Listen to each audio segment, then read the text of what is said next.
इस वीडियो में हम बात करेंगे पेपर पैटर्न के बारे में कि पेपर पैटर्न कैसा आता है आपका, कितने कितने क्वेश्चन आते हैं, कितने कितने मार्क्स के आते हैं और पेपर को अटेम्प्ट कैसे करना है। तो उसकी भी थोड़ी ट्रिक जान लो ताकि लास्ट टाइम में तुम्हें वो फ़ायदा देगी वो चीज़ें। तो उसके अंदर क्या है कि देखो तुम्हारे पेपर के अंदर पहले 18 MCQ आएंगे, फिर 10 फिल इन द ब्लैंक्स आएंगे, ठीक है, फिर 10 आएंगे वेरी शॉर्ट आंसर टाइप,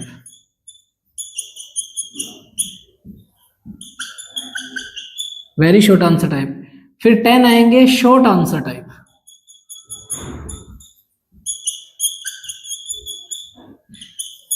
और फिर 3 आएंगे लॉन्ग आंसर टाइप, और फिर 2 क्वेश्चन आएंगे वेरी लॉन्ग आंसर टाइप। ठीक है, ये 18 क्वेश्चन होंगे, हाफ मार्क्स ईच, तो टोटल ये हो गए 9 मार्क्स। ये फिल इन द ब्लैंक्स होंगे हाफ मार्क्स ईच, आधा नंबर हर एक क्वेश्चन का, तो ये हो गया 5 मार्क्स। ये वेरी शॉर्ट वाले होंगे 1 मार्क्स ईच के, तो 1 मार्क्स ईच क्वेश्चन, प्रत्येक क्वेश्चन का 1 नंबर मिलेगा, तो इसके अंदर हो जाएंगे 10 मार्क्स। और ये शॉर्ट वाले होंगे 1.5 मार्क्स ईच, 1.5 मार्क्स ईच, तो ये टोटल ये पार्ट हो जाएगा 15 मार्क्स का। और ये जो लॉन्ग वाले होंगे ये होंगे 3 मार्क्स ईच के, तो 3 इंटू 3 ये हो जाएंगे 9 मार्क्स के। और ये जो 2 वेरी लॉन्ग है ये हर क्वेश्चन होगा 4 मार्क्स का, तो 4 इंटू 2 हो जाएंगे 8 मार्क्स के। तो लास्ट टाइम जो मैंने तुम्हें स्ट्रेटेजी बताई थी उसमें मैंने इन 5 क्वेश्चन पे ज्यादा जोर दिया था। ठीक है, उसमें क्या होगा कि जो 3 क्वेश्चन है हर क्वेश्चन के और में एक और क्वेश्चन आएगा, तो तुम्हें कोई भी 2 में से एक करना है, यानी कि यहाँ पे 6 क्वेश्चन मिलेंगे और 6 में से तुम्हें कितने करने हैं, 3 क्वेश्चन करने हैं। ऐसे यहाँ पे 4 क्वेश्चन मिलेंगे और 4 में से कितने करने हैं, 2 क्वेश्चन करने हैं। अच्छी बात यह है कि जो मैंने 5 चैप्टर बताए थे लास्ट वीडियो में, अगर नहीं देखा है तो वो वीडियो पहले देख लो। जो मैंने 5 चैप्टर बताए थे उन 5 चैप्टर में से इसमें से 5 क्वेश्चन आएंगे, और जैसे अगर एक चैप्टर, जिन 2 चैप्टर में से मान लो मैंने बताए थे 4 मार्क्स वाले क्वेश्चन, उनमें से जिस चैप्टर से एक क्वेश्चन आएगा ना, ठीक है, जो और में जो क्वेश्चन आएगा, जो अथवा में जो क्वेश्चन आएगा वो भी उसी चैप्टर से होगा। ठीक है, तो उसकी स्ट्रेटेजी क्या है, उसकी स्ट्रेटेजी अगर मैं तुम्हें बताऊं जिससे तुम्हें पूरा चैप्टर भी ना पढ़ना पड़े, ठीक है, तो 90% वो स्ट्रेटेजी काम कर जाएगी, 95% ही काम कर जाएगी, 5% हो सकता है तुम्हारा लक हो, लेकिन फिर भी तुम्हें वो, अगर मैंने 17 मार्क्स का बताया तब भी 13 से 14 मार्क्स तो उस स्ट्रेटेजी से डेफिनेटली आ जाएंगे और तुम्हें पूरा चैप्टर भी नहीं पढ़ना पड़ेगा। तो अगर वो स्ट्रेटेजी जाननी है तो वीडियो को लाइक करो, चैनल को सब्सक्राइब करो और अपने फ्रेंड्स के साथ वीडियो को शेयर करो। तो अकेले स्ट्रेटेजी जान के क्या करोगे, बाकी सबको भी बताओ। ठीक है, तो उसमें क्या है, वो स्ट्रेटेजी में क्या है कि देखो, जो भी तुम्हें 5 चैप्टर पढ़ने हैं, मैं किसी एक चैप्टर की बात करता हूँ, जो मैंने 5 चैप्टर बताए थे तुम्हें, ठीक है, याद होंगे वो चैप्टर तो तुम्हें 5, 7, 9, 14 वो वाले चैप्टर। तो उसमें से मान लो तुम एक 5th चैप्टर पढ़ रहे हो या 9th चैप्टर पढ़ रहे हो, सपोज 9th चैप्टर से अच्छा समझ में आएगा। ठीक है, अब 9th चैप्टर से एक क्वेश्चन 4 मार्क्स का आएगा। ठीक है, तो 4 मार्क्स में पहले तो PYQ में देख लो कि कौन कौन से क्वेश्चन आ रहे हैं। PYQ चाहिए तो मुझे मैसेज कर देना। ठीक है, और PYQ में तुम देखोगे कि वो जो 4 या 5 क्वेश्चन ये जो रिपीट हो रहे हैं, जैसे प्रिज्म हो गया, टेलीस्कोप हो गया, माइक्रोस्कोप हो गया, कंपाउंड माइक्रोस्कोप हो गया, एक वो कैसे ग्रेन है वो तो कोई एक आधी बार ही पूछा गया है, तो वो क्वेश्चन हो गया, एक लेंस मेकर फॉर्मूला हो गया और एक मिरर फॉर्मूला हो गया। ठीक है, तो कितने formula, mirror formula, lens formula और माइक्रोस्कोप, टेलीस्कोप, कंपाउंड माइक्रोस्कोप और कैसे ग्रेन, ये 6 क्वेश्चन हो गए। ठीक है, इन 6 क्वेश्चन में से अगर तुम कोई 4 क्वेश्चन भी कर लो ना, तो पूरे चांसेस है कि तुम आराम से इस चैप्टर का जो 4 मार्क्स वाला क्वेश्चन है वो गलत नहीं होगा। कैसे सर, कौन से 4 करें, जो तुम्हें अच्छे लगे वो 4 कर लो। कैसे पता चलेगा, देखो इस चैप्टर से 2 क्वेश्चन आएंगे 4 मार्क्स के, 2 में से एक ही तो करना है। ठीक है, तो अगर 6 क्वेश्चन है, ठीक है, तो कॉम्बिनेशन क्या बन रहे हैं, 3 में से कोई एक ऊपर आ जाएगा और बचे हुए 3 में से कोई एक नीचे आ जाएगा। तो तुम्हें तो कोई भी 3 क्वेश्चन करके एक चौथा क्वेश्चन करना है, तो प्रोबेबिलिटी अगर जो तुमने 3 किया उनमें से कोई एक नहीं आया तो एक क्वेश्चन तो बचा है, तो चौथा तो कंफर्म आएगा इनके अंदर से। ठीक है, अब तुम्हारी किस्मत ही खराब है तो 5वां 6वां ही ऊपर नीचे आ जाए तो वो अलग बात है। बाकी होगा नहीं ऐसा, प्रोबेबिलिटी यही बैठेगी कि तुम कोई 4 कर जाओगे, उनमें से एक कंफर्म बैठ जाएगा फिर। ठीक है, तो 4 क्वेश्चन करोगे, वरना और सेफ रहना चाहते हो तो 6 में से 5 कर लो, तो एक क्वेश्चन तो कम हुआ। ऐसे ही तुम्हें उतना पढ़ने की कहाँ आदत है, क्योंकि अगर पढ़ने की आदत होती तो ये वीडियो थोड़ी देख रहे होते। ठीक है, तो ये हो गया वो जो 5 क्वेश्चन की जो स्ट्रेटेजी थी वो ऐसे। अगर तुम्हें क्वेश्चन भी चाहिए कि एग्जैक्ट मैं क्वेश्चन ही बता दूं कि कौन कौन से क्वेश्चन करने हैं, तो वो मैं किसी और वीडियो में बता दूंगा। ठीक है, और अगर तुम चाहते हो कि वो क्वेश्चन एक्सप्लेन भी कर दूं, आंसर कैसे लिखना है वो भी बता दूं, तो उस पर कमेंट कर देना। अगर कमेंट करोगे तो वीडियो बना देंगे, वरना इतना टाइम कहाँ है। अब अगर किसी को और अच्छे मार्क्स लाने तो पहले इन 10 क्वेश्चन पे फोकस करो, क्योंकि इन 10 क्वेश्चन में हर क्वेश्चन का मार्क्स कितना है, 1.5 है। तो ये 10 क्वेश्चन करोगे तो 15 मार्क्स आएंगे, ये 10 क्वेश्चन करोगे तो सिर्फ 10 मार्क्स आएंगे, ये 18 क्वेश्चन करोगे तो सिर्फ 9 मार्क्स आएंगे, और ये 10 क्वेश्चन करोगे तो ये सिर्फ 5 मार्क्स आएंगे। हालांकि वो बात अलग है कि ये क्वेश्चन इनसे थोड़े इजी होंगे, लेकिन अगर तुम थोड़े से बड़े टॉपिक पे फोकस कर लो, क्योंकि छोटे क्वेश्चन में एक ये भी तो रिस्क रहता है कि छोटी छोटी चीजें पूछते हैं, अगर कुछ मिस हो गया, सपोज वहीं से क्वेश्चन आ गया, तो वो गलत हो जाएगा या होगा ही नहीं वो तुमसे। लेकिन इनमें क्या है, जो बड़े क्वेश्चन करोगे तो उनके आने की प्रोबेबिलिटी ज्यादा होती है। ठीक है, तो अगर ये 10 क्वेश्चन पहले सोल्व करोगे ना, तो 15 मार्क्स ये हो जाएंगे, 15 और 17 ये हो जाएंगे। ठीक है, तब कितने मार्क्स हो जाएंगे तुम्हारे, 32। और मान लो यहाँ पे कितने मार्क्स बचे, 10, 15 और 20, ये 24 मार्क्स और बच गए।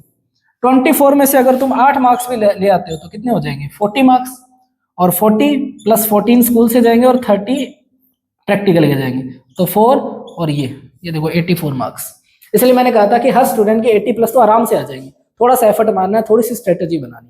अब पेपर अटेम्प्ट कैसे करना है, देखो उसकी भी ट्रिक बता देता हूँ।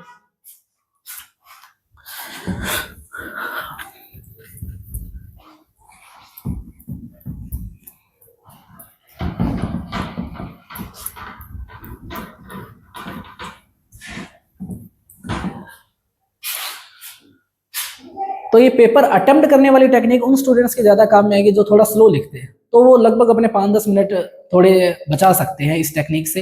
बाकी तो देखो पेपर जिसको आएगा वो जल्दी करेगा, नहीं आएगा वो सोच सोच के करेगा। तो इसलिए घर पर लिख लिख के ज्यादा प्रैक्टिस करो, क्योंकि अगर तुमने सिर्फ याद किया तो जब पहली बार या दूसरी बार एग्जाम में लिखोगे तो कुछ ना कुछ जरूर भूलोगे। और घर पे बार बार लिख के करोगे तो बहुत सी चीजें होंगी जो घर पे भूलते हो, उनको बार बार देखोगे तो वो एग्जाम में डायरेक्टली याद आएंगे और फास्ट लिखा जाएगा। स्लो इसीलिए लिखा जाता है कि हम सोच सोच कर लिखते हैं, तो वो चीजें ज्यादा लिख लिख के प्रैक्टिस कर लोगे तो अपने आप फास्ट लिखा जाएगा। तो टेक्निक क्या है, देखो एक तो पेपर में जाओ तो कम से कम 15-20 मिनट पहले तुम जाके अपनी सिटिंग अरेंजमेंट पे बैठ जाओ। ठीक है, जाके जो तुम्हारा टेबल स्टूल है उसको देख लो वो सही है, हिल तो नहीं रहा है, टूटा हुआ तो नहीं है। ठीक है, तो जाके अपना वाला पहले सेट कर लो, वो सेट हो जाए फिर बैठ जाओ। कॉपी तुम्हें 15-20 मिनट पहले ही मिल जाएगी, कॉपी मिलती है, अपने रोल नंबर वगैरह, स्कूल नाम वगैरह जो भी भरना है वो सारी फॉर्मेलिटीज पूरी कर ली। उसके बाद में क्या करो, तुम एक टेबल बना लो सीधा ही, एक नहीं तो हो सकता है तुम्हें 2 टेबल बनानी पड़ जाए, तो 2 टेबल बना लो आराम से। ठीक है, उस टेबल में यहाँ पर तो लिखो क्वेश्चन नंबर और यहाँ पर लिखो आंसर, ऐसे ही इसमें भी यहाँ पर लिखो क्वेश्चन नंबर और यहाँ पर लिखो आंसर। ठीक है, फिर ऐसे इसके 9 पार्ट कर लो, तो 1 2 3 4 5 6 7 8 और 9, ऐसे 9 क्वेश्चन के हो जाएंगे। ऐसे 9 क्वेश्चन की ये टेबल बना लो, क्योंकि हमें पता है पैटर्न तो फिक्स है ना, 18 एमसीक्यू आने हैं तो आने ही है, तो उसमें क्यों टाइम बर्बाद करो कि जब क्वेश्चन सोचो तभी आंसर 1 लिखो, आंसर 2 लिखो। जाते ये टेबल बना दो, पेपर मिले ना मिले ये टेबल तो पहले ही बना दो, पता है 18 एमसीक्यू तो आने ही है। तो ऐसे क्वेश्चन की नंबरिंग भी डाल दो। ठीक है, 18 क्वेश्चन की नंबरिंग डाल ली। अब तुम्हें जब सॉल्व कर रहे हो तो पेपर में टिक कर लेना अपना कि मेरा जैसे पहले का ए है, दूसरे का बी है, तीसरे का सी है, वो कर लो। जब श्योर हो जाओ तो यहाँ पे सिर्फ तुम्हें ऑप्शन भरने हैं, तो ये टेबल बनाने में तुम्हारा पेपर का टाइम नहीं गया। ठीक है, और वो आंसर लिखने में भी नहीं, या चाहो तो वैसे सीधे आंसर, जैसे ऑप्शन के आंसर 1, आंसर 2, आंसर 3, लेकिन उसमें पेज भी ज्यादा वेस्ट हो जाएंगे, इसमें पेज भी नहीं लगेगा।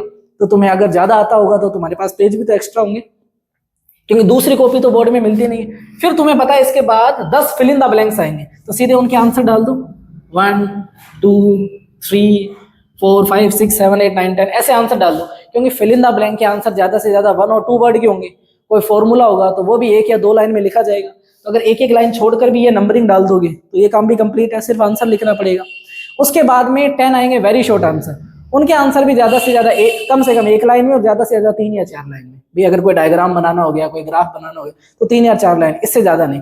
तो चाहो तो उनकी भी नंबरिंग डाल दो या उनके लिए 1.5 पेज छोड़ दो, ठीक है। उसके बाद में तुम्हारे वो जो शॉर्ट लॉन्ग आंसर है, वेरी लॉन्ग आंसर है, शॉर्ट आंसर है, उनके लिए कोई फिक्स नहीं है। कोई न्यूमेरिकल है तो हो सकता है वो 4 लाइन में हो जाए, कोई हो सकता है तुम ज्यादा लाइन में करो, उनकी नंबरिंग मत डालो। और फिर मेरी मानो तो ये नंबरिंग डाल ही ली है, और अगर तुम पहले बड़े वाले क्वेश्चन अच्छे से पढ़ के जा रहे हो तो पहले वो क्वेश्चन निपटा लो, क्योंकि टाइम भी ज्यादा वही ले रहे हैं, ठीक है। और वो क्वेश्चन करोगे तो जैसे तुम वो 5 क्वेश्चन और वो 1.5 वाले 10 क्वेश्चन कर लोगे तो तुम्हें एक कॉन्फिडेंस आएगा कि तुमने 32 मार्क्स का पेपर कंप्लीट कर लिया। इसमें क्या होगा, ये 18 क्वेश्चन करोगे तब भी तुम्हारा सिर्फ 9 मार्क्स का ही होगा, ठीक है। तो टाइम ज्यादा लगेगा यहाँ पे थोड़ा सा शुरू शुरू के अंदर, और प्रेशर बन जाए कि अभी तो मेरा बहुत पेपर पड़ा है। उधर से अगर निपटा लोगे ना तो फिर इस पेपर में ज्यादा टाइम नहीं लगेगा इन क्वेश्चंस के अंदर, ठीक है। या फिर ऐसे करो कि पहले अटेम्प्ट में पेपर को पूरा रीड करो, शुरू के 15 मिनट में पूरा पेपर तुम्हें रीड हो जाना चाहिए, कि 15 मिनट में तुमने पूरा पेपर पढ़ लिया, तुम्हें पता चल गया बड़े वाले क्वेश्चन में क्या है, छोटे वाले में क्या है, पूरा 15 मिनट में पेपर पढ़ लिया, तुम्हें पता चल गया कि अब मुझे पेपर कितना आता है, तो वो कॉन्फिडेंस आ जाएगा। फिर बाद में अब जब पढ़ते टाइम कुछ एमसीक्यू में कुछ क्वेश्चन ऐसे होंगे, देखते ही उनका आंसर पता चल जाएगा तो वो टिक कर दो, ठीक है। फिल इन द ब्लैंक्स में कुछ क्वेश्चन ऐसे होते हैं जो पढ़ते ही पता चल जाते हैं इनका आंसर डेफिनेटली यही है, क्योंकि स्कूल में भी बहुत बार हो जाते हैं वैसे क्वेश्चन, ठीक है। तो उनके आंसर लिख लो। फिर पहले अटेम्प्ट वो पहला अटेम्प्ट है तो वो इजी अटेम्प्ट हो गया, तो उसके अंदर क्या है, हर क्वेश्चन का जैसे इसमें मान लो पहले का आंसर तुम्हें पता चल गया, थर्ड का पता चल गया, 6 का पता चल गया, जिनका देखते ही पता चला उनके तो आंसर फिल करो, तो ये भी रहेगा हाँ वहां से भी कुछ क्वेश्चन कर दिए। ऐसे फिल इन द ब्लैंक्स में कर दो, ऐसे ही 1 मार्क्स वाले में कर दो, बस उन पे ज्यादा शुरू में टाइम वेस्ट मत करो। फिर बड़े वाले क्वेश्चन पहले निपटा लो, वो पूरे हो जाएंगे, और स्पीड में लगे रहो। ऐसे नहीं कि अभी मेरे पास बहुत टाइम है, ऐसे सोचो कि बस ये क्वेश्चन वो जल्दी से जल्दी करना है जो भी सोल्व कर रहे हो, तो जितना जल्दी करोगे उतना जल्दी सोल्व होगा और उतना ज्यादा टाइम बचेगा। टाइम बचे तो ऐसा नहीं कि मैंने कर दिया बाहर निकल जाओ, पेपर को अपनी कॉपी को 2 बार 3 बार 4 बार रीचेक करो, क्या पता कोई क्वेश्चन रह गया हो, क्या पता किसी क्वेश्चन को तुमने कंप्लीट ना पढ़ा हो, कुछ आंसर का पार्ट रह गया हो वो और लिखना है अभी, ठीक है। तो हर चीज को दोबारा 2 बार 3 बार रीचेक करो, तो जितना जल्दी पेपर होगा उतना ज्यादा रीचेक करोगे, क्योंकि अगर 100 मार्क्स लाने वाले बच्चे का 1 मार्क्स भी कट गया तो वो तो 99 ही रहेंगे, उसको ज्यादा दुख होगा। अब जिसके 60 आने वाले हैं उसके अगर 55 भी आ गए या 70 भी आ गए तो उसको ज्यादा फर्क नहीं पड़ेगा, ठीक आ गए। लेकिन 100 मार्क्स वाले बच्चे को यही करना है कि जल्दी से जल्दी पेपर सल्टाना है। पेपर पूरा हो गया तो फिर कॉपी को रीचेक करो, हर क्वेश्चन को देखो कि इसका आंसर ये लिखा है, क्वेश्चन यही तो पूछा था, कहीं मैंने गलत तो नहीं पढ़ लिया, कुछ और तो नहीं है। तो अगर टाइम होगा, मान लो गलत पढ़ लिया, गलत आंसर लिख दिया, तो तुम उसको करेक्ट कर सकते हो। टाइम ही नहीं होगा तो फिर तो क्या करोगे, फिर अफसोस ही करोगे। तो इसलिए टाइम अपने हाथ में लेकर चलो, पेपर को ऐसे सोल्व करो कि मेरे पास टाइम है ही नहीं, ठीक है। तो ये तरीका है पेपर को अटेम्प्ट करने का। बाकी अगर तुम्हें इंपॉर्टेंट क्वेश्चन चाहिए तो वो मैं एक और वीडियो बना के डाल दूंगा, और अगर कुछ टॉपिक डाउट है तो वो कमेंट कर दो, मैं उन पर भी वीडियो बना के डाल दूंगा, ठीक है।